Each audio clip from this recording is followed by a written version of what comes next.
Hey, so the other day I was walking through Barnes and Noble. I took my kids there for a Lego event. They got little snowmen because it's that time of the year, right? Aha. Snow Snow time. time, like the present. Ah. Boo. And so yeah, we got them little Lego snowman kits. And as I was walking through the store looking around, I see some it's like Nightmare Before Christmas books, but it's about Sally. There's two of them. Is there a Okay. novelization of the movie? Surely somewhere.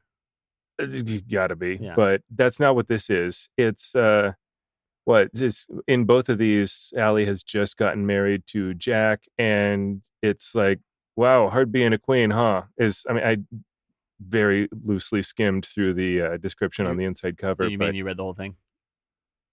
no, I didn't. You are misinterpreting my words deliberately. And so it's just like, that's not the movie. What gives? It's like extended universe. Yeah. The epilogue we all wanted, clamored for even. Yeah, she's the Pumpkin Yeah. Queen. I guess. Yeah, I guess that was Queen always of going the- to happen. And I guess there were a couple of pumpkins in the movie, but they didn't seem to respond much to taking orders, right? Pumpkin Yeah, like monarchy. what's the royalty aspect of this? I don't approve Yeah, of that. Jack's not a pumpkin. Sally's not a pumpkin. He had a pumpkin on his head at the beginning. You know, The monarchy is inherently illogical, to be honest with Like just in general or in the Nightmare Before Christmas universe? you. Yes. Especially so there. but okay. So the point is not a novelization of the movie. So why does it get to be a book? Also, both books are by different authors. Oh. Oh, weird. Are they sequels of each other, or are they independent stories post Nightmare? I happen to not be a Nightmare Before Christmas fan fictionologist. So I'm not quite sure. Comment and like and subscribe if you want to tell me if these are sequels or not. Please do. But yeah, I mean, can I just like write a book and well, okay, so I know that yes, I can write a book and have it get into Barnes and Noble, but like I have to be published write and a book well and- connected. Yes, Patrick, Uh-oh. that is what authors do. Got bad news for you. But yes, I see your point. Like it's a property already. How can you do that? Yeah, Yeah. can I just like write Tron 4, Tron goes to space camp, and It's basically what I heard Tron 3 was. So Tron 4, hey. Tron Furious. oh, Well, like at what point does it become not necessarily public domain, but kind of fair use to extend the universe versus the idea of saying, it's obviously like what parody and satire. You're allowed to use things within fair use, but intellectual property within fair use. But But you still have to like use altered names and stuff, right? no, on parody and satire, I don't believe you do. I see. But I don't know if it needs a disclaimer on it to basically turn it from being like, this is my personal work of whatever it is to something commercial.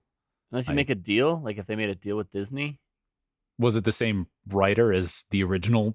I don't even know who wrote the original Nightmare Before Christmas. Well, it's a Tim Burton well, film. there's two different ones. There's no way it's the same Yeah. author because it's two different people. It's bizarre, man. Huh.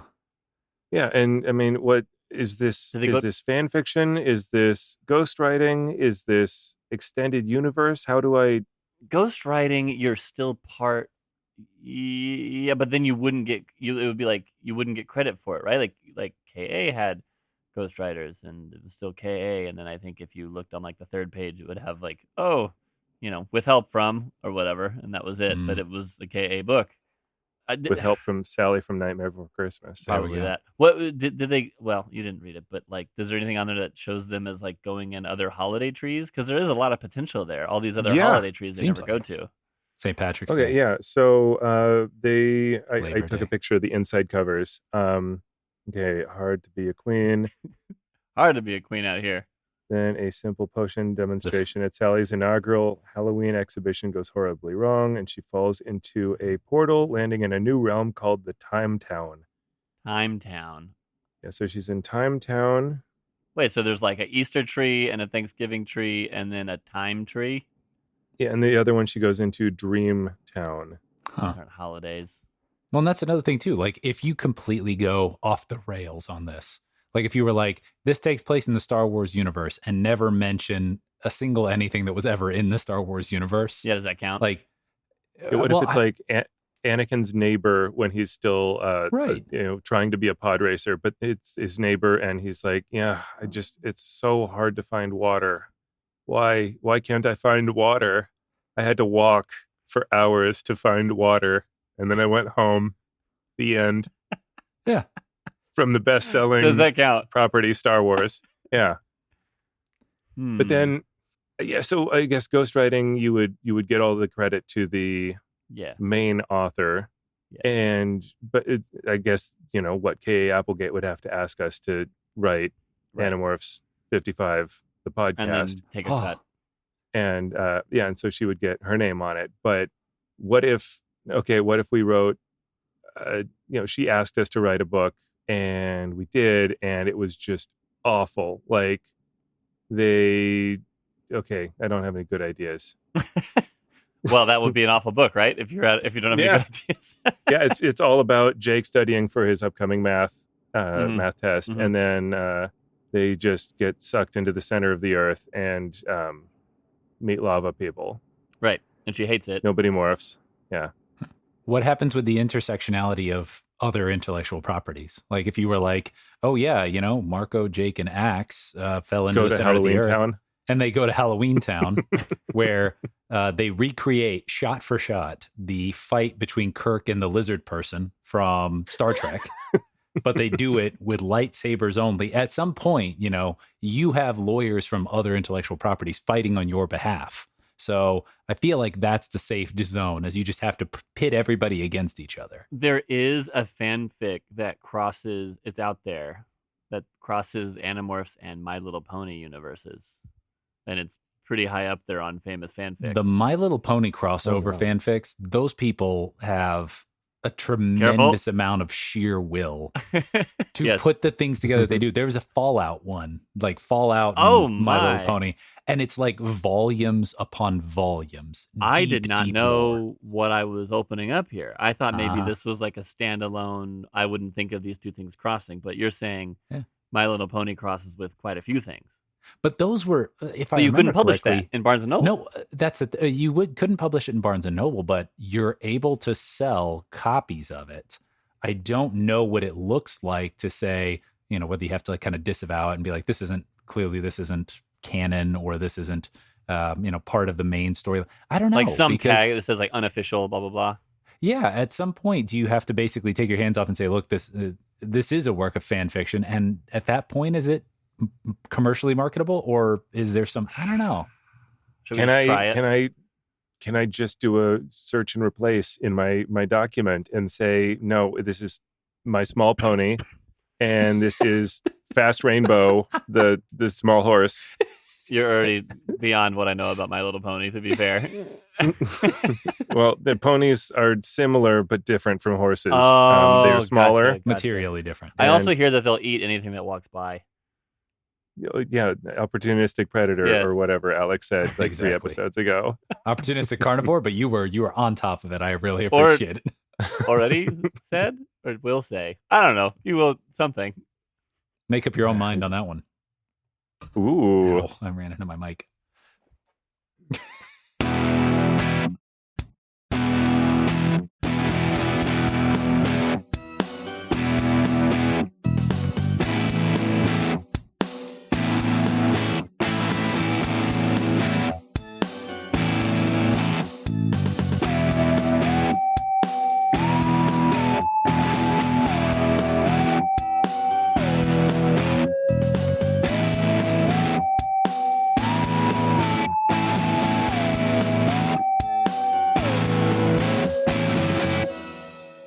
Animorphs-55, the podcast, would love to hear from you. You can email the show at animorphspodpeople@gmail.com. We also post links to other listening methods, our Blue Sky account, and links to friends of the show on our Linktree at linktree.com/Animorphs-55, the podcast. Enjoy the show. Yeah, so I would like to write a book. Oh, good news. Oh, hold on. Welcome to Animorphs 50. Wait. No, I want to do something. I'm scared. Children laughing, people passing, meeting smile after smile, and on every street corner, you'll hear Animorphs 55, the podcast. At least that's the goal. Hi, I'm Patrick, one of your hosts. I'm Alex, another host. And Zach is I'm disappointed. Zach, and Yes, I'm he here. is. He did it. I'm here. Everyone, we've got a special treat for you. Happy Christmas, It's Harry. our holiday special. Merry Christmas. Indeed. And I want to make it a holiday Mwah. special instead of specifically Mwah. Christmas special, just in case we learn later in the series that some of the characters celebrate Hanukkah or Space Christmas or Ooh, Space Christmas. whatever. Space Christmas is up there. Yeah. Elemus. Oh, Good kissing under element. the Ella mistletoe. Aha! There we go. There it is. I shouldn't have were on top clapped. of That it. was Thank you. bad for the ears. Okay, so we got a special treat for you. We wrote a Christmas story about the Animorphs, Well, and can we say who we is? oh yeah, Zach was busy. Busy. I got 3 kids, nerd. And so Alex and I took up the burden of writing this holiday masterpiece, And and we wanted to make it short enough so that Zach could read it on the show. So it's 6,855 words. Should take him about 45 minutes, but we'll see. Well, I mean, so Zach could read it on the show. We weren't able to make a picture book, so we did have to write real words. And so that's why. Sorry, Zach. I know it's Big- a little advanced for you, big bud. font. Did you scale back the vocabulary? Big font. No, I wrote it all in crayon and big chief paper. Is it? I was gonna say, is it on hard pages? Because I don't want to like spill something on it. You know, I need like the hardcover, The cardboard. the cardboard pages. Yeah, that's what it is. Yeah, Cardboard pages. Board book. There it is. board books. The yes, crinkle books, Yes, yes. thank you. Jeez. Yes. They crinkle when you. Yeah, we hang them above you in the mobile. This has gone on long enough. Yeah. I apologize. Oh, we should probably send you the link to this, huh? If you're gonna read it. Oh, Lordy. All right, see if that works. If not, I'll have to give you permissions or something. Oh gosh, you know how everyone wants to hear some permissions given. That's audio gold. I give you permission to read the thing that I wrote. All right, can we cue in? Is Upright. there a title for this? Because I just see it starts. Oh, Listeners, I have not been any part of this. I have not seen it, heard it, read it, nothing. It's a live reaction right now. So, did you come up with a title though? This is Chris Megamorphs. Perfect. Perfect. Christmas. It's a working title for right Yeah, now. something tells me that was not. You Christ, didn't think about Christ it. Megamorphs, if spelled out. That Christ Megamorphs. Yep. Good. The Jesus fanfic group is really going to be upset about this one. We're definitely not going Right. to capitalize on that. All right, there we go. I've changed it to somebody's name, which is Chris Megamorphs, number 1. Animorphs Holiday Special, number 1. Great. Bellissimo. Well, let's bring in some. I'm gonna let future Patrick bring in some Christmas sounds and feelings, ambience a little bit here. And Yeah, I'm overlaying my horse rap from a few oh episodes god! Absolute gold. And let's dig in.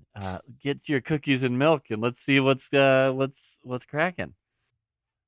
Are these okay? It's by different characters. Megamorphs, right? Yeah, it's Got Megamorph it. style. They're all in different. Chapter 1 is Chapman. My name is Chapman. I can't tell you my first name, though. The danger of the Andalite bandits infiltrating and interfering with our plans is just too great. We're unlucky, since out of all the Andalites who have trained for their entire lives in a warrior caste with bodies that are honed with a hair of perfection, we clearly are facing the greatest warriors of that race on this planet. I can tell you that I'm a controller, which is a pretty awesome power to have, where my brain is coated in the coolest flattened worm I'm sure you've ever seen. Thanks to the knowledge it grants me, I can make decisions that affect the success of an entire invasion force, but at a secret IQ that I can't tell you about. I don't think it's too paranoid to chronicle our plans in a written record where I'm narrating it in some sort of short story fashion. This host has always wanted to be a writer, which is an impulse that I've never been able to fully resist. Recently, to establish a stronger grasp on this non-California-based town, Visitor 3 and I attempted to concoct a perfect and detailed plan to solidify our holding on the authority figures governing the populace. We directed our attention at the strongest social bond we could find, the local school parent-teacher association in order to bring the children into compliance. But alas, the Andalite bandits are an incredible enemy force, capable of mobilizing perfect surgical strikes against our plans and controller legions. Today I'm supposed to be acting as an arbitrator for Visitor 3 and controller candidate for promotion. See, the Yeerk Empire has multiple levels. At the top, the Yeerk Emperor, who hides amidst the Council of 13. Then you have the Visitors, numbered at 47, then many sub-Visitors beneath them. Apparently, it takes some tremendous effort to become a Visitor, like mild trickery to steal a body, which is why there's less than 50 in the whole galaxy. But for sub-Visitors and other unimportant roles, even a good joke or wearing a nice hat can get you promoted. That's canon now. Today's candidate... See, Alex wrote that so I can laugh Today's at it. candidate goes by the name of Tom. And from the reports, one of my spies, the PE teacher, sends me, he may be the greatest competitor in basketball under the age of 16 galactic years, which are the same duration of time as human years. Isn't that odd? No, it's even. 16 is an even number. Check me the ball, yo, said Tom, shadowboxing at the three-point line, arms slicing through the air like a Hork-Bajir who just drank the forbidden Powerade mix they add to Yeerk pools. This ball is mine, checked or otherwise. You want to be... What? What even is that? Cause what? Spoke Visitor 3 inside our minds with his cool telepathy and secret morphing curse words. Oh, I see. Your feeble human body cannot outplay my mighty horse-like, deer-like, blue-furred form. And that's when I knew. It was on. Visitor 3 drove to the net. You're getting... Oh, hold on. Alex is getting his dream right here. He has created the dream that he wanted. Alex is getting to live out Tom versus Visitor 3 in basketball that he's been talking about this whole time. Oh my gosh. Okay. Visitor 3 drove Visitor 3 drove to the net, galloping into a layup that only a horse could manage. Yes, of course. I knew he couldn't be taking this seriously since he didn't use his Lidorki morph from Morph.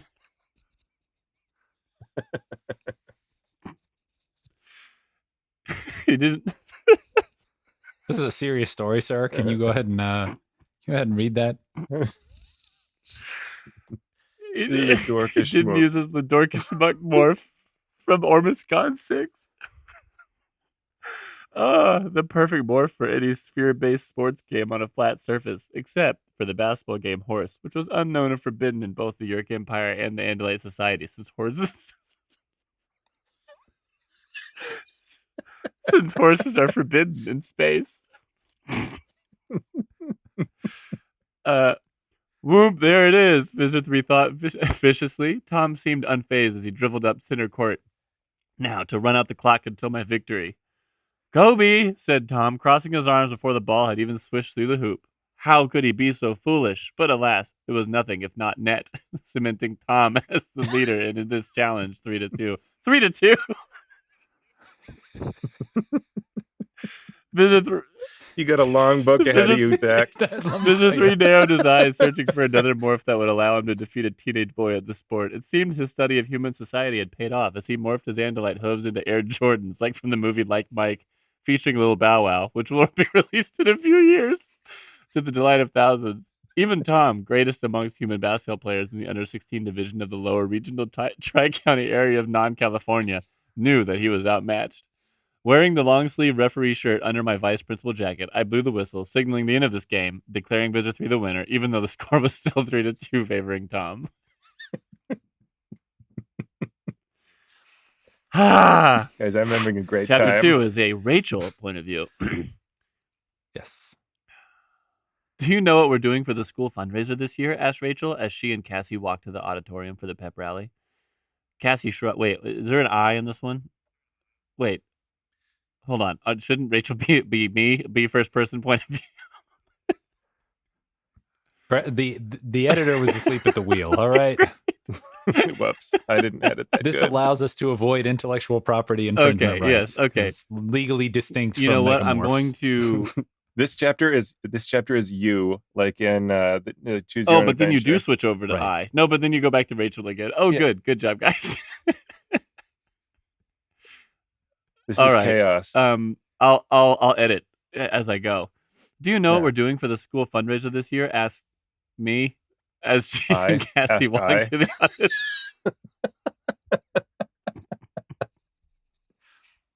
Heckle. As she and Cassie walk to the as me and Cassie walk to the auditorium for the pep rally. Cassie shrugged. I heard it was holiday themed, but I could see Marco and Jake entering ahead of us. Marco was moving his mouth, and Jake was rolling his eyes. Jake is my cousin, and I would find him to be a super hottie, but we're cousins. And also, I'm God's perfect princess, so our love could never be. I don't want to sell snow globe pens, I said, mostly because I'm pretty sure us living in non-California, it doesn't make sense since it doesn't snow. We took our seats at the pep rally and waited for the announcement to start. I wanted to morph into someone with popcorn in their hands, but I knew there were controllers everywhere and no popcorn to be found in any of the DNA I had acquired. This year, we're going to be selling just random presents that you can't open until Christmas, the principal said. I have heard that he was born without a name. And they're going to be super cheap, so don't ask any questions. Got it? Oh, also, whoever sells the most gets a prize. That sounds suspicious, said Cassie, who was regularly suspicious of things that weren't baby animals. I nodded, agreeing. Better have a meeting about this with the others as soon as... Back at the barn. Possible, I continued, but marveled. Confused at how we could end up here so quickly. Best not to think on it, I thought to myself.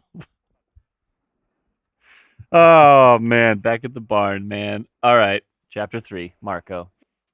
It didn't make any sense, but here we were in Cassie's barn. It reminded me of what Tobias told us that Elemis had done with him, moving him to where he wanted him. Rachel and I were standing near a tool bench. Jake was sitting in a wheelbarrow. Cassie was leaning against the wall, and Tobias was in the rafters. And Axe was awkwardly standing on a bale of hay. Did I just black out? I asked, or did we all just appear in this barn? Cheers, said Tobias. Just kidding. I usually thought speak, and I will continue to do so. Also, I was just about to catch a mouse, a normal mouse, to eat. Tobias looked subtly at Cassie to see if she believed him. That's good, bird boy, I said. So, how's everyone feel about this new homework where we all have to sell, mystery presents? How are we supposed to sell something that could be anything? The present thing sounds awful, Cassie began, but do you think the other kids at the pep rally noticed us disappear into thin air? My dad and I were watching a Christmas movie last night on TV. I think we can explain it away as a Christmas miracle, I said. So, in case people don't realize how ridiculous we always point this out, they get out of the most ridiculous circumstances by just suddenly the next chapter, oh, we were back at the barn, and there's no need to figure out how we got out of this. I see what you're doing. It all worked out. I see what you're doing. How perfect. I really considered certain doom at the end, and then just having Marco yell "back at the barn," and then they're back at the barn. It. But click your heels 3 times. There's no place like barn. Tobias gave me a look that blended concern from my mental state with what I took to be amazement at my great idea. That's impressive for a guy whose face can't show expressions. Or maybe that was another Christmas miracle. What a day! Rachel must have picked up on his look, but taken it to mean something completely different. She said, oh yeah, Tobias, principal, It's weird, I can't think of his name. Anyway, the principal told us that we all have to sell these mystery presents so that they can buy costume for the school's holiday play. And they didn't tell you what the presents have in them? Tobias asked. No, Rachel replied, but it sounds suspicious to me. I think we need to sneak into the PTA meeting tonight. I like that plan, said Jake, so here's another plan. Let's all tell our parents that we need to go to the library to do research for our science fair projects. But I really do need to do research for my science fair project, I said. It's due in like 2 days, and I don't even have an experiment. I can't turn in another baking soda volcano. Marco's right, said Cassie. He can't, because I'm doing a baking soda volcano. Me too, said Jake. Ditto, said Rachel. Well, that's troubling, said Jake, but we'll burn that bridge when we come to it. Tonight, we're sneaking into that PTA meeting, and I've got the perfect morphs for us to use. He reached into his pocket and pulled out a sandwich baggie with a horrible, horrible centipede in it. Cassie, understandably, looked disgusted. Jake, we appeared here straight after almost a full day of school. Was that in your pocket all day? Jake started. First, the roach in a matchbox. Then, a termite in a science tube. Cassie's voice was approaching yelling volume. I think they call it a test tube or a vial. I cut in. Not the time, Marco, she yelled. I'm putting my foot down, literally, on that centipede, once I change into my boots. We're going as flies. I don't mean to brag, said Axe, now with feet firmly on the ground, but I have just eaten a whole bale of hay without any of you noticing. Poor Axe. So I really love the idea of, like, Alex has, so many still limited books out of the entire series to pull these, like, tropes and details and, like, nitpicks out of. So it's just very, very concentrated on references in these first books. I love it. Yes. That means I think canonically this Megamorph fits somewhere in the early part of the series. I think that makes sense. Yeah. Exactly. I mean, what Christmas or holiday season of There you go. 1996? Whatever their first Christmas was as Animorphs. Yeah. Yeah. Chapter 4. An Animorphs Christmas. Tobias. That could have been the name of the book instead of. True. Maybe it will be. Chapter 4 is Tobias. My bird senses were tingling. Birds have a very keen sense of conspiracy. They show up at inopportune times, and the name for a group of crows is a murder. And I knew we needed to investigate this, and not by morphing into a fly, but by using bird morphs. Of course, it has nothing to do with me not being able to morph anything else. Flies are just lame. Okay, he can't. Yeah, right. Guys, why is the Right. school fundraiser so simple this year? I thought you said selling $20 pins with snow globes built in was the usual plan, not sell cheap presents that literally everyone will want to buy. Doesn't that seem weird? I shouted in thought speak. Tobias is right, Rachel shouted out loud. Man, I really like Rachel. She's the only one who seems to really get me. Her and I have so much in common, like bloodlust and the desire to kill. Jake held up a hand. Tobias, you check out the PTA meeting and report back. I swooped in the door behind the last PTA member, uttering a quiet seer since it helps me swoop. I flapped quietly up to the rafters and using my amazing eyes to see the scene 30 feet below me. This PTA meeting will come to order, said the PTA president presidentially. Today's agenda is to discuss the school fundraiser. First point of order, is anyone here not a controller? Is anyone here not a controller?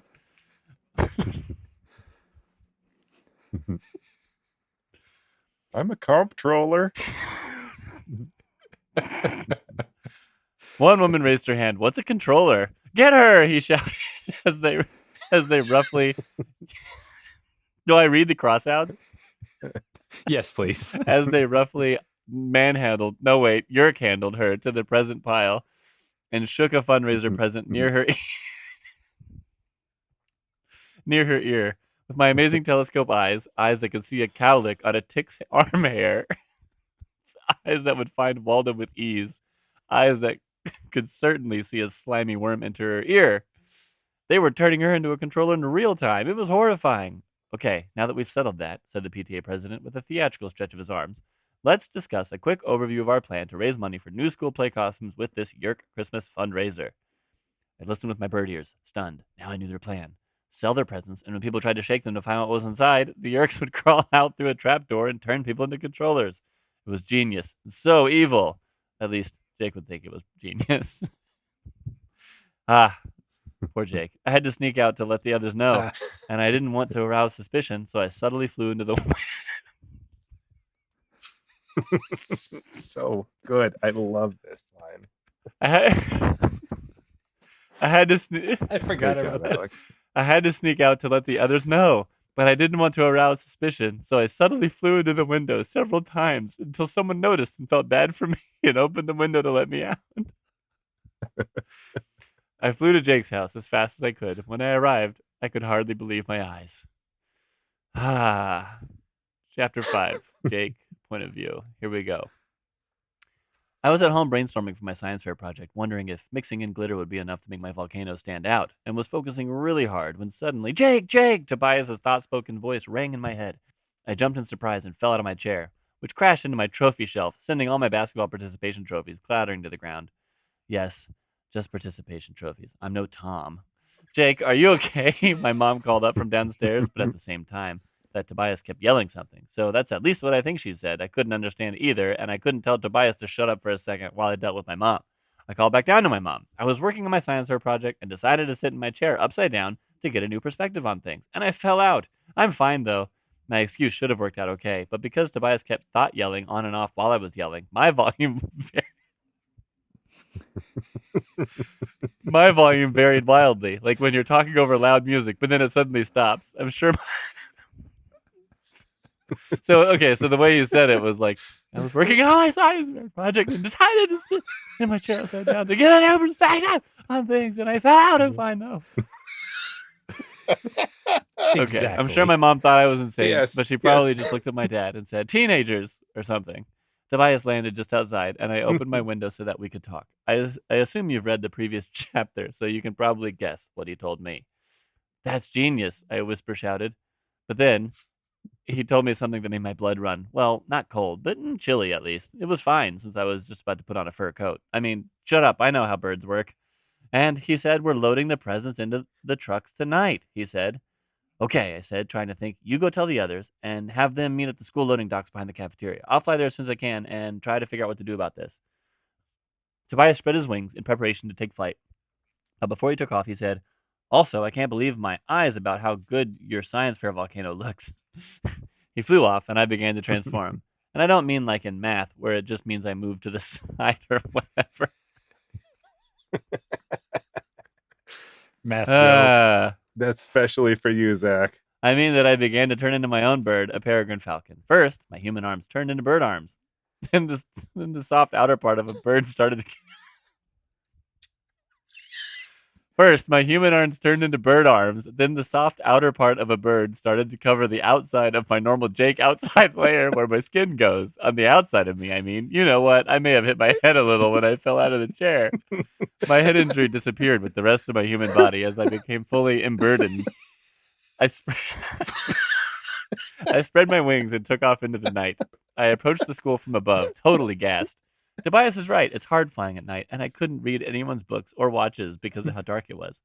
I did, however, see 2 cargo trucks being loaded with wrapped gift boxes, and one truck almost certainly just pulled away from the school. I had an important choice to make, but before I could, a voice boomed inside my head. To follow the single truck, turn to page 19. To stay with the 2 trucks until your friends get here. The voice trailed off and began to laugh. Oh, hi, Elemist, I said to my general surroundings. Another Jake, chapter 6. Hello, Jake, spoke the Elemist. Can you pause the world like usual for our chat? This truck is getting away, I asked, a little panicked. Sure, he responded, and suddenly I was human Jake again and surrounded by blank white nothingness. Is this Z-Space? I asked. I've never been, but Axe describes it just like this. Jake, this story is being written by ghostwriters. They don't have the authority to make that decision. Oh, fine. So what are you doing here, I asked. Tobias went to get to Cassie next, so she's on her way, but she's still several minutes away. I would prefer that such a dumb plan not actually succeed for the Yeerks. I thought it was pretty genius, I said, so can you give the truck a flat tire or something? No, I cannot interfere in these mortal games. Are you just here to taunt me then? I asked, exasperated. Certainly not. I just didn't want you to miss seeing that beautiful bracelet that someone dropped. The white background faded, and I was a bird again, and almost directly below me was a colorful beaded charm bracelet. I flew down to look, then slipped it over one of my feet. It wasn't really my style. It was more something that you might make at a summer camp. And I still needed to follow the lone cargo truck. Hopefully, Cassie and the rest would arrive before any more trucks took off. I caught up quickly and landed on the roof of the trailer. Growing more and more nervous about losing one or more of the other trucks, I frantically looked around for some way of identifying this truck. As my eyes darted around, the bracelet on my foot jingled and made a small rattling sound. That was it! As the truck stopped at a red light, I flapped a couple of times and dropped the bracelet over the antenna. Hopefully, the driver wouldn't notice it, and hopefully, I could find it again later. I flew back to the school. Wow, okay. But when I got there, both of the remaining trucks were gone. The end. No, I'm just kidding. Oh, no. Okay. And now everyone's Yeerks. Yeah, chapter 7, Cassie. Fortunately for me, Tobias flew over to the barn where I was giving the animals their massages. If not for Tobias' timely arrival, this chapter would have been about me doing farm work. Cassie, do you have any more of those bird steroids? I've been enjoying looking extra muscular for all the bird ladies out there, Tobias joked. I knew that juicing him up could give us an advantage over the controllers, especially since budget cuts meant less performance-enhancing drug testing. But I ignored him since I could lose my provisional veterinarian's license if someone found out. That's how they get you. Ahem. Tobias coughed awkwardly at his brain. Anyways, I was just telling Jake what I saw at the school, and he already took off to catch the trucks. Tobias landed on my shoulder, and, using my special affinity for morphing, I downloaded the information from his bird brain in a flash of images. This is a thing that I can do. I just don't like talking about it in front of the other Animorphs because it feels like bragging. I will never mention this again. I shuddered at the sensation of drinking mouse blood like a big gulp blinked into my frontal lobe. Blah! I bled.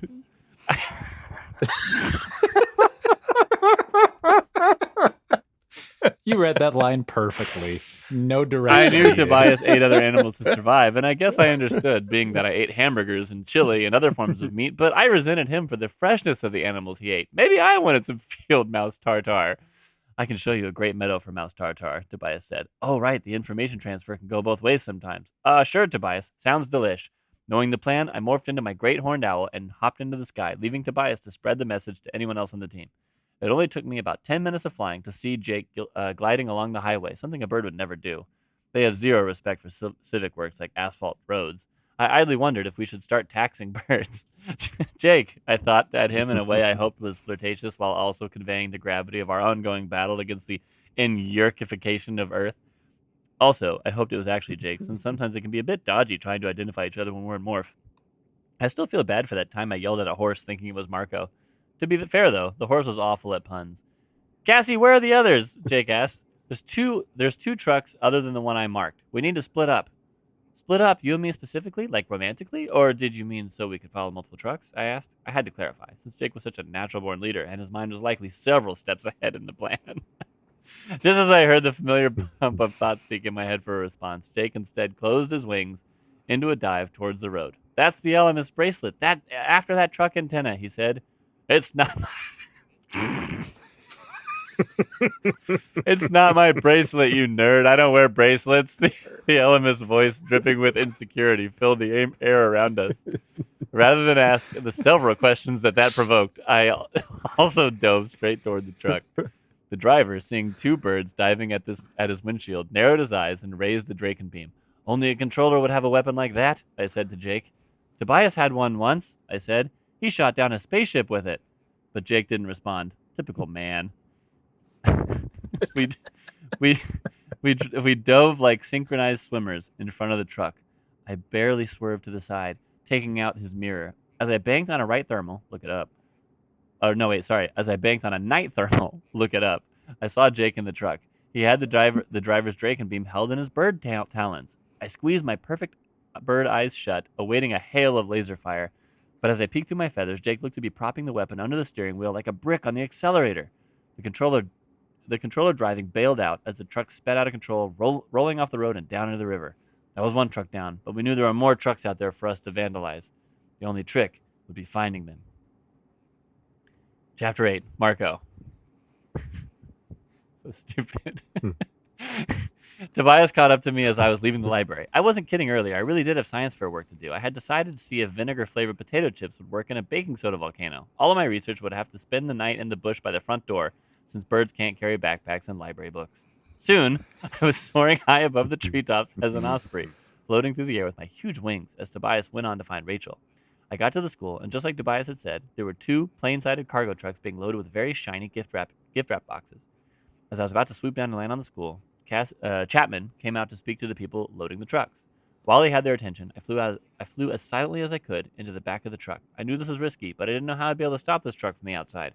Plus, I had a plan that I suspected was going to be pretty fun.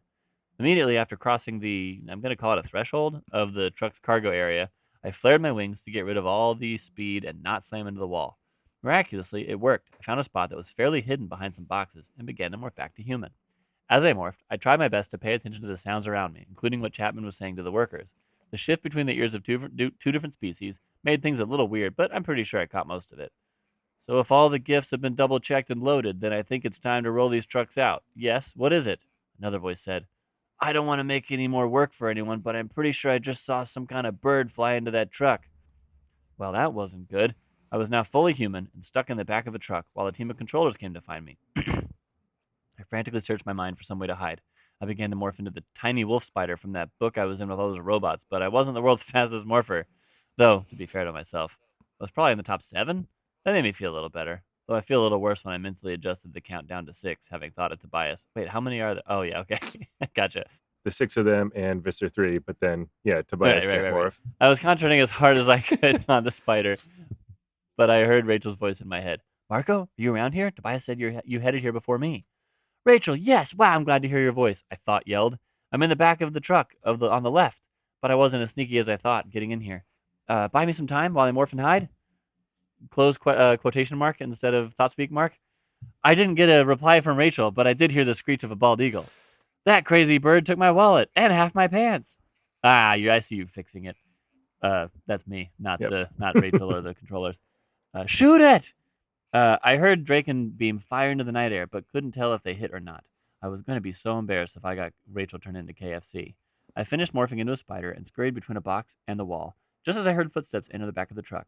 After a few minutes, I heard the footsteps exit the truck and the back door close and lock. Looks like I was along for the ride.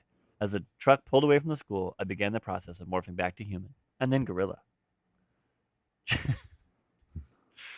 Chapter 9, Rachel. I was dead. Chapter 10, Rachel. Dead, tired of being shot at. That is. What is this, a Goosebumps level thing? And one of the good ones, too. I was grateful that the controllers had their attention focused on Marco and the truck, since it made swooping much easier for a large bird morph. Although I had hoped morphing an endangered species might make them a bit more hesitant to shoot. White-hot beams streamed through the air around me, singeing my feathers and trimming my talons. I folded my wings, diving through the gunfire. Kia! Is that what eagles sound like? I managed to yank In their heads. Oh, yeah, she's yelling. That's right. She's not going to sing Hotel California. I managed to yank their weapons out of their hands and put them on the edge of the roof, out of their reach. Drat! This bird has accomplished more without thumbs than we anticipated. Quick, get the bird net. They moved to Chapman's mid-sized sedan and popped the trunk, pulling out several folded nets. If I didn't figure out how to avoid these, it was curtains for me. People say it was curtains for me. That's a thing teenagers say. The first net sailed through the air, missing me by a narrow 20 feet. By a narrow 20 feet. That may not sound terribly close, but it's really close in bird feet. So not 12 inches, but like measured by. In horror, I realized the true danger of these nets as one of the controllers bent over carefully and picked it up. The perfect weapon, needing no reloading. Marco, the controllers have a weapon that I can't steal. Will you be all right in the truck? I flapped my wings hard, trying to get out of range, even as my gymnastic skills couldn't dodge these forever. That's a first. Xena Warrior Princess can't handle the situation. I guess you can always grin and bear it, Marco said. I felt guilty about not knocking out all these controllers and driving them away with my fearsome bear morph. But we need to get away from Chapman. Who knew what other anti-morph weapons he might have in his spacious and best-in-class car trunk? I squawked out another bird call as I whirled over the trees a bit away from the school, hoping to pull away and divide their forces. It looked like it was working as the truck started and pulled away as Chapman walked away, and the other controllers menaced toward me. Now that we were all off school grounds, I landed in a bush. As I felt my human form begin to return, I used my cat-like grace to elude my pursuers. My gymnastic skills came in handy to walk on balance beams that we call tree branches. Chapter 11, Marco. Rachel bought me time, so I guess I should use it since she didn't give me a gift receipt. As soon as the truck was in motion, I started morphing into a gorilla. I felt the fur pickle. No.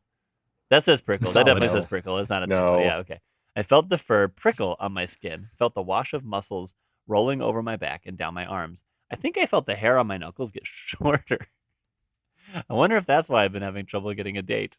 As I felt my whole body surging with primate power, I picked up the presents one at a time. Wow, for a second, I forgot that I was Marco and I thought I was Rachel when I read the hair on the knuckles part. I picked it was eerie, though, knowing I was stuck in this space with a bunch of Yeerk worms. Super gross. I decided to see what the gorilla arms could do in terms of turning these presents into squash balls of wrapping paper. By the 9th or 10th try, I could crumble them into balls with one hand, but it still felt too slow. So I channeled Donkey Kong, the best gorilla role model, and stomped and slapped as many presents as I could underneath me. But with my gorilla hearing, I realized the truck drivers were getting suspicious about the trailer rocking back and forth, as well as my a cappella performance of the DK rap. You know, Marco knows all the words to the DK64 rap. 100%. Yeah. 100% he does. I punched through the back of the cab, hoping to grab a controller and freak them out. But my first punch missed. My second punch through metal caught the steering wheel. Backseat driving can be so much fun. I felt a few grabs and whacks on my arm before I decided it was my turn to drive. Bursting through the back of the cab like the Kool-Aid Man, I offered the driver and passenger a seat with more legroom and a whole lot more breeze through their hair. Now that the front seat was less crowded, it was my turn to drive. I love driving.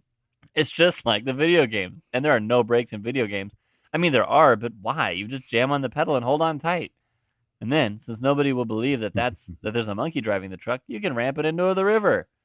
A gorilla is a great ape, Marco, not a monkey, came the Hellemist's voice. Yeah, I am a great ape, I thought, as the tires spun around the water. The drop and cannonball into the river from there? Less so. Ooh, an axe chapter, 12. As I was finishing up my evening... Yeah, X is only Axe's only line so far has been, I've eaten this meal of hay without you noticing. As I was finishing up my evening rituals, Tobias landed on a tree branch inches from my face. Ah! I calmly screamed as I fell to the ground without the slightest bit of surprise. Perfectly on brand. No one can sneak up on an Andalite.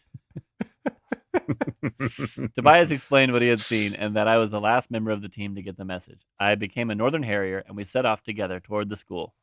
I've been gone from the school for a while, rounding everyone up, Tobias said, so I hope we can still find these trucks. They were cargo trucks, painted white and unlabeled. Did they look something like that? I asked. Normally, when I spoke in such a manner, I could point at the subject of my question to further illustrate and clarify about what I was speaking. However, Northern Harriers do not have fingers. This proved frustrating. Where? Tobias asked, predictably. Below us, I began. Well, obviously they are below us. But ahead, approximately one of your Earth miles, in the river.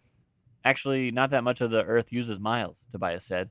I merely said that to not confuse them with space miles, which are used as a unit of measurement in space travels. You will learn about space miles when you read the Andalite Chronicles, I replied. I felt that I had done a good job of clarifying this point. Yet, Tobias still had not spotted the trucks I meant to indicate. Tobias, I began, please use your incredible hawk eyes, the eyes that you brag about nonstop, and search the river ahead of us. There are two white-painted, unmarked cargo trucks floating, yet slowly sinking, in the river. There's two birds and a gorilla sitting on top of them, I said. I feel confident that those are the trucks. If they were open books or someone's watch, this would be a lot easier, said Tobias. Let's just go get them, I said, and swooped down. Chapter 13, Tobias. Hey, this is Axe still. Tobias doesn't deserve a chapter until he uses his magnificent hawk eyes and finds our friends. This chapter is over. Next. Beautiful. I write how I want. Look with your special eyes, Tobias. The one time I need them, bud. Chapter 14, Cassie. I watched the cargo truck go flying into the river. Jake! I screamed. I guess I was expecting the truck to sink immediately, especially since the window was down. But it splashed down and just floated. I could tell it was sinking, but the pace was on par with the Titanic, which is a movie I'll see in like 2 years? 3? No, this is 90. Oh, shoot. 96. Yeah. Very relevant topic. Wow. Okay. Yeah, go back and listen to the 1996 movie draft episode. Right. Which I think I Correct. picked Titanic. You did. You did. I wanted those Yeerks underwater, but I didn't have 2 VHS tapes worth of time to watch it sink. On the other hand, that meant Jake wasn't at the bottom of the river either, which I rather enjoyed. He was shivering on a door, saying he was too cold. No, you didn't write that. I flew down. I flew down and perched on the edge of the open window. Jake was inside, looking kind of rattled from the crash, probably a head injury. Poor Jake, just concussion after concussion. I grabbed a leg and airlifted him out of the truck's cab and lowered him onto the roof of the surprisingly buoyant vehicle. Wait, what is Cassie right now? Owl. She lifted him as an owl. Okay, yes. Yeah, well, I mean, Jake's also Farragut. That's right. Yes, you're right. Jake, are you okay? I began, but was cut off by the roar of an engine overhead. I'm just imagining an owl dragging Jake like the human, like just by like an ankle, somehow powering him out of the car. I snapped my head around to see another cargo truck above us, flying into the river. I tackled Jake into the water, just missing being flattened as this new truck slammed down on top of our truck and then rolled into the water. I really shouldn't have been surprised to see the door fly off its hinges and Marco crawl out. Gorilla Marco 2, car crashes 0, called Marco as he saw us. We dragged Jake onto the roof of one of the trucks and sat there, recovering. Suddenly, Tobias and another bird flew out of the sky and joined us. Greetings. That's a Megamorphs 1 callback. Yes. Gorilla Marco Good 2. call. Good call. Can't kill a gorilla with a car crash, I guess. Greetings, came Axe's voice from the other bird's brain. We're looking for a...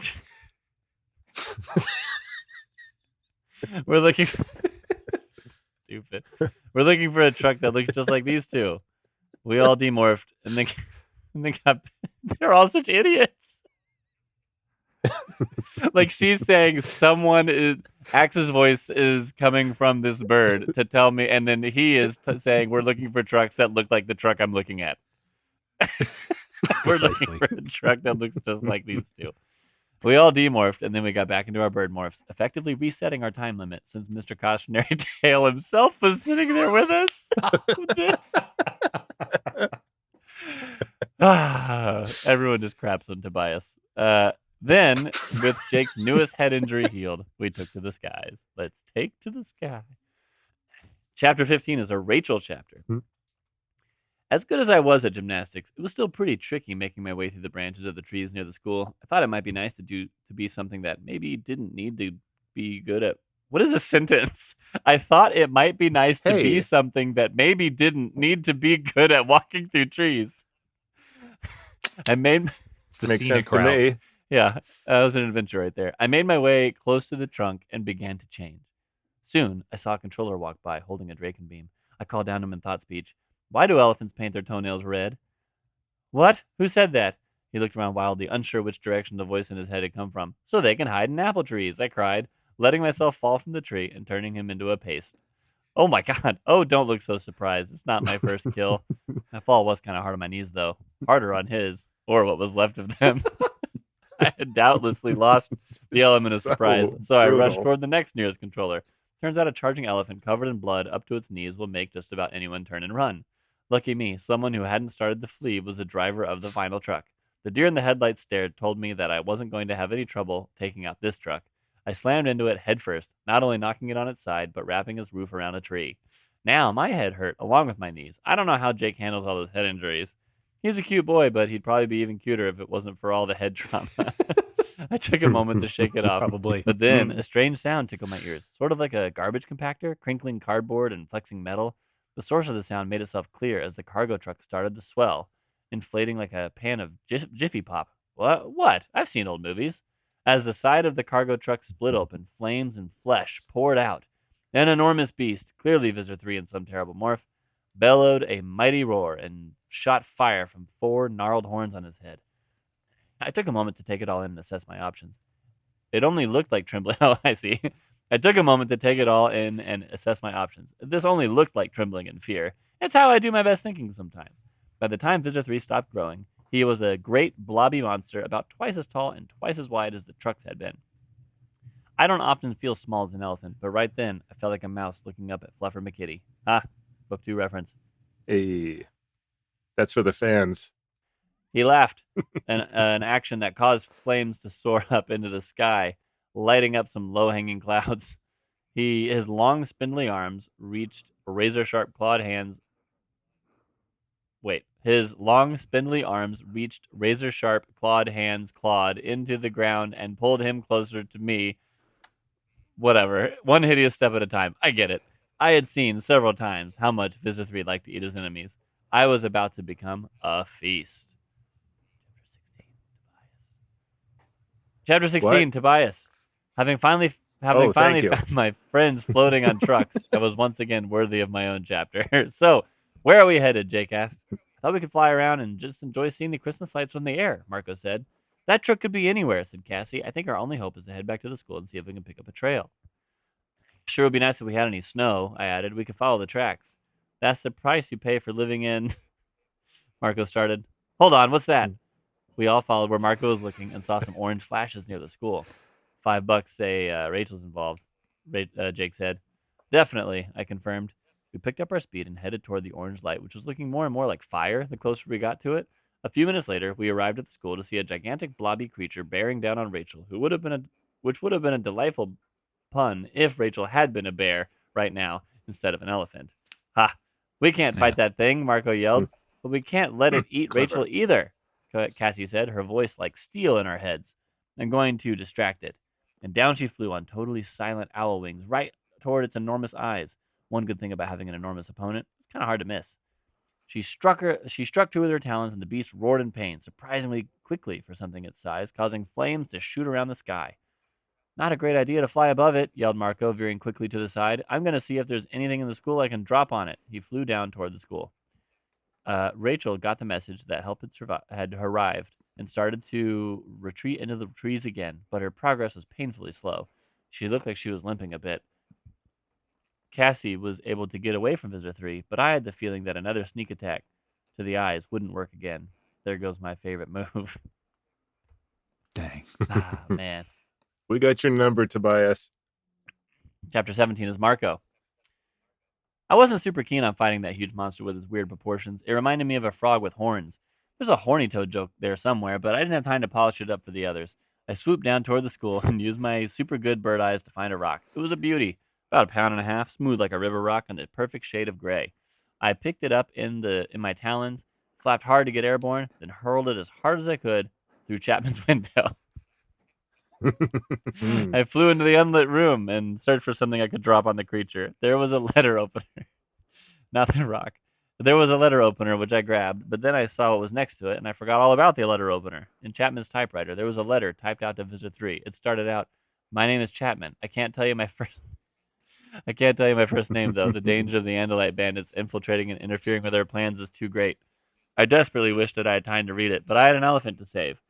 I grabbed the paper out of the typewriter and hid it behind a plant in the hall. I'd grab that little gem tomorrow at school. The letter opener had given me an idea. Pointy things that could do some damage when dropped and wouldn't weigh me down as much as the stone outside had. And what room had more pointy things than the art room? So I flew into the art room and collected all the scissors I could find, then made my way back out of the school. I had probably 5 inappropriately sharp pairs of scissors looped onto each one of my talons.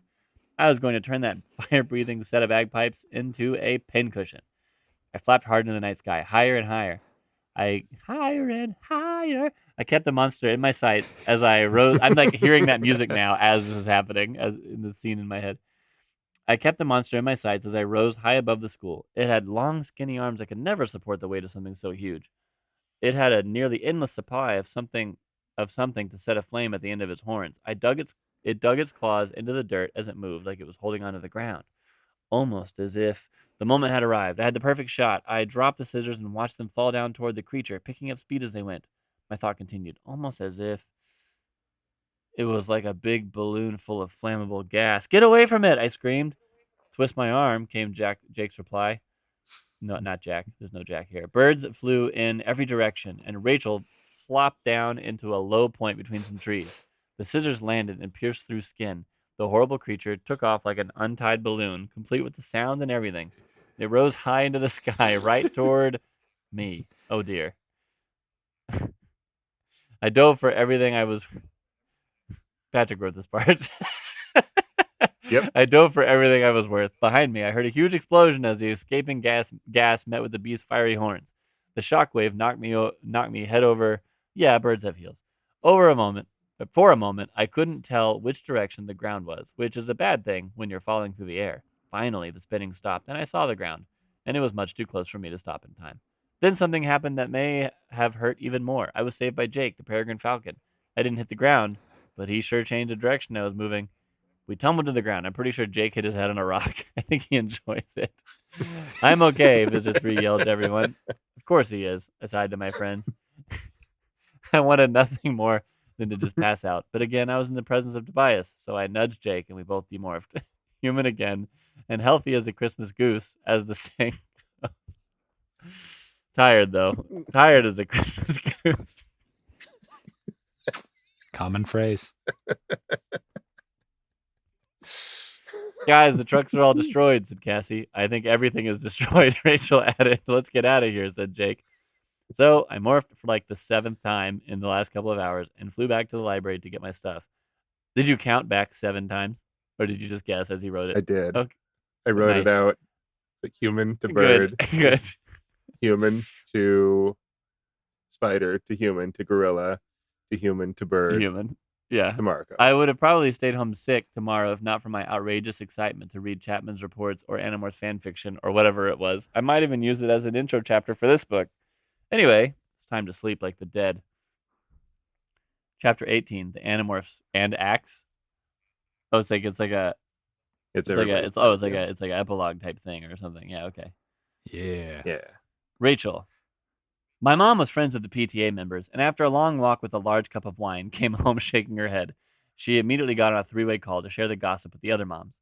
From what I heard, the fundraiser was a failure, but they had to put down a deposit. With all the packages mysteriously ending up in the river or mysteriously crushed and burnt, they couldn't sell enough to recoup even the deposit, and they hadn't gotten insurance either. So the school budget was busted, which meant no costumes for the school theater department, no Santa suit, no props, not even a Christmas tree. But the show had to go on because that's showbiz, baby. I waltzed into the auditorium. Did Alex write this part? I waltzed into the auditorium with the tickets Marco had bought for us. I sat on the opposite side of the row from Marco so I could take in the theater. Marco, when I went to sneak into Chapman's office for Christmas play tickets, look, money's tight this time of year. I was hoping to save a few dollars. I expected the typewriter paper to have some Yeerk plans or insight into controller weaknesses, but just this boring old diary, oh man, this is better than Christmas at a rich kid's house. This made me laugh harder than Dad's bathroom joke book. It's fun to read about yourself, especially when someone thinks you're a mastermind. I mean, I definitely am, but hearing him talk about Jake the same way, I'm still chuckling to myself, which was fortunate since had I not gotten these tickets for free, I'd be demanding a refund.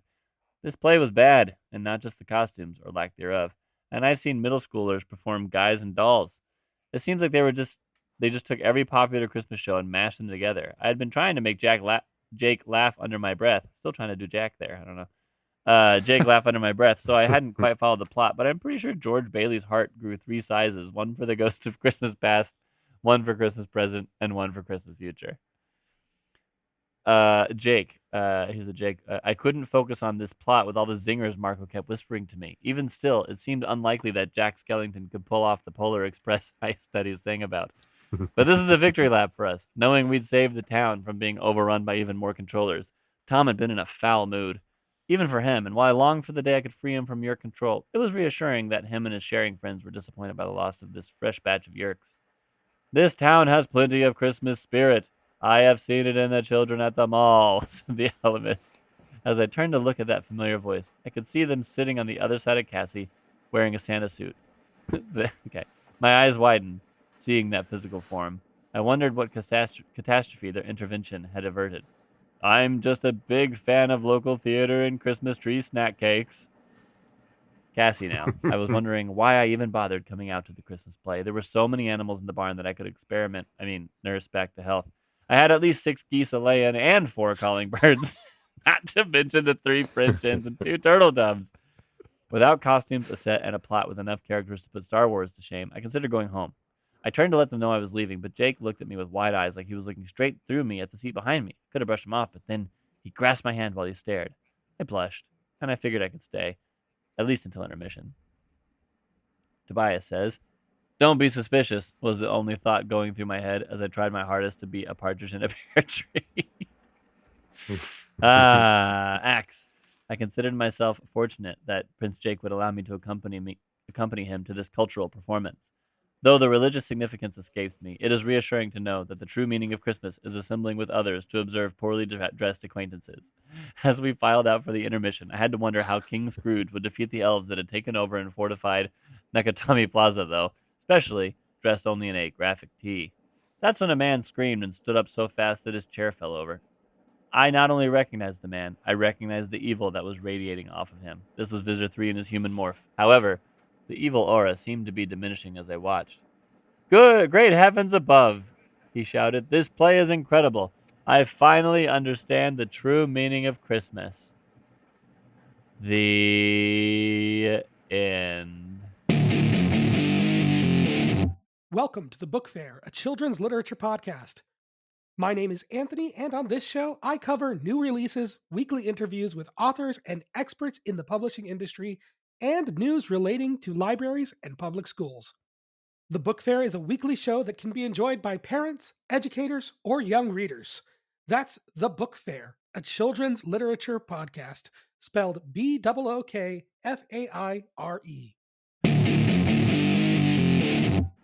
Oh, and you have like lots of Wow. notes at the end here for like as you guys are. Yeah, don't read those. Those are for later books. Oh, is it? Okay. I felt like we learned a Yay. lot. Oh, we made it through an Animorphs Christmas special. Wow. What a Christmas Good miracle. reading. Good reading, Zach. I'm Great not the job, voice Zach. actor that some of us are, but I got through it. Hey. Yeah. Yeah. Oh man. What did you think of the themes and Oh yes. archetypes? Yeah. Oh yeah. The character development, the complex plot, foreshadowing, subtle. Yeah. It had all of those things. Yeah. All of it. All of the things. A lot of head injuries too. Alex, what was it like writing your first Animorphs fanfic?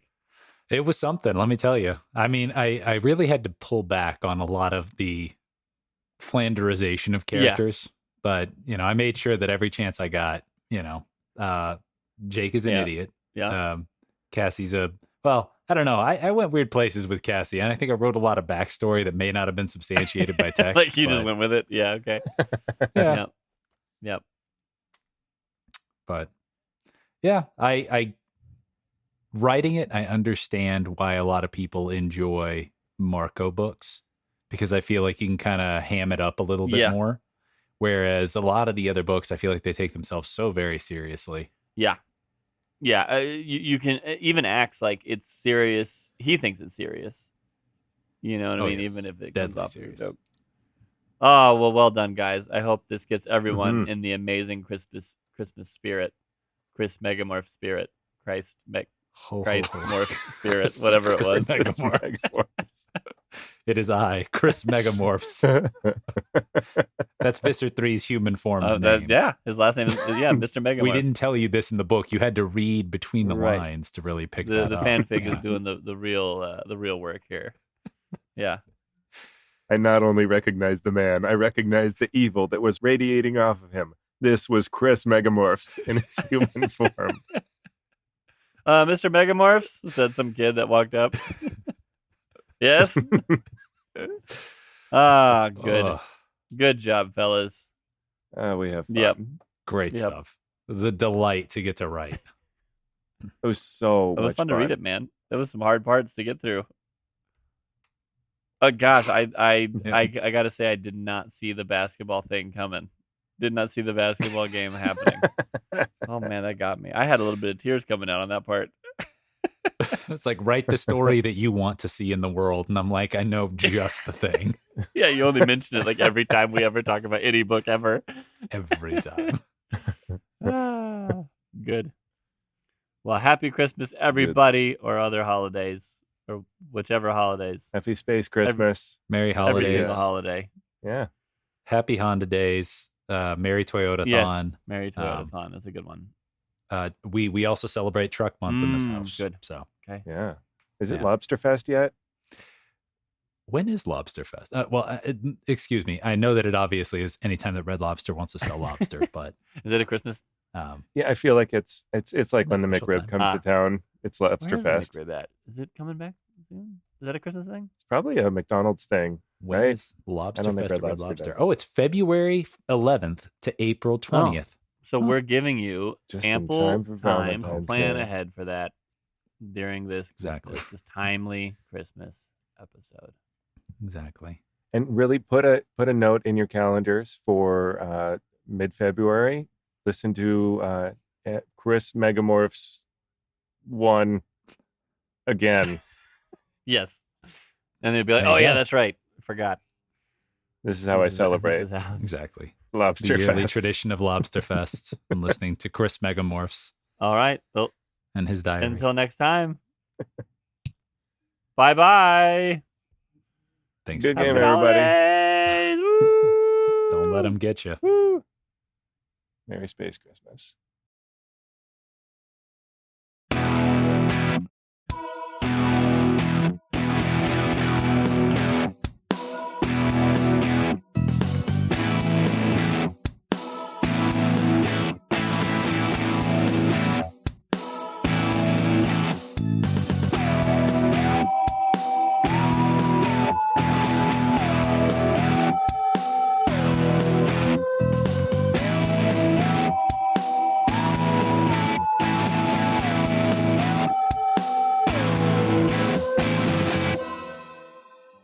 Animorphs-55, the podcast, is a fan-driven, nostalgic podcast created by Zach Hurdle, Patrick Viersba, and Alex Holton. But don't tell the Yeerks. Theme music provided by Neko Boy. Podcast artwork by Rachel Hurdle. Episodes edited by Patrick Viersba. Based on the 90s sci-fi kids series written by K.A. Applegate, Michael Grant, and other contributing authors. To contact the show, email animorphspodpeople@gmail.com. We'd love to hear from you.